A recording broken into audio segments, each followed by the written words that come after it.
a quick video about oxides and how they react, specifically with water, and whether or not that oxide, and these are all oxides, and an oxide just means it has oxygen in it, so the oxygen is your negative ion.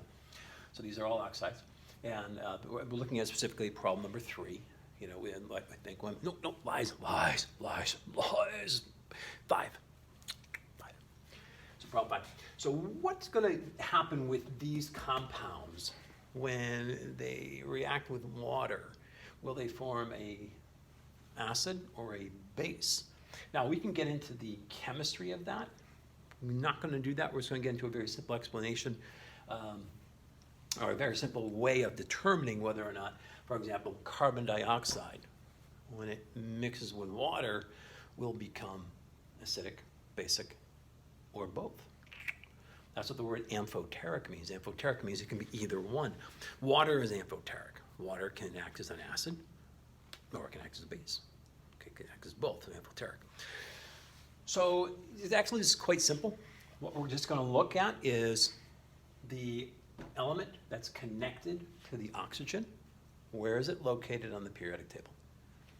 If that element is a nonmetal, and we all remember where our nonmetals are, all right, over here, to the right of that step-like line on the periodic table. This is my periodic table outline here. So here I have, you know, group 1, group 2, transitional elements, and noble gases are over here. So these are your nonmetals.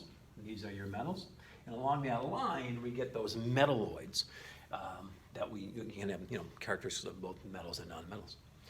So if the element carbon, nitrogen, sulfur, and that's it.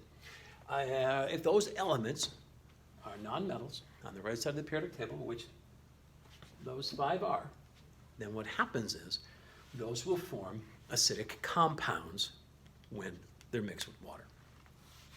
For example, carbon dioxide will form carbonic acid. Right? Falls out. So rain will actually have some acidity to it naturally because it has carbonic acid as it mixing with the CO2 in the atmosphere. Acid, acid, acid, acid.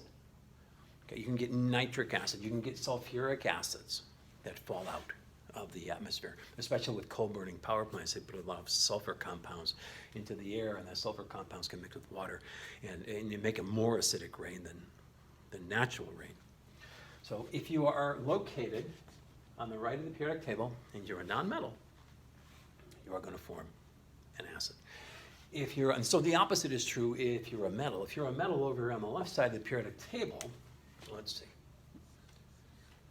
potassium, that's way over. Calcium, way over. Barium, okay, way over.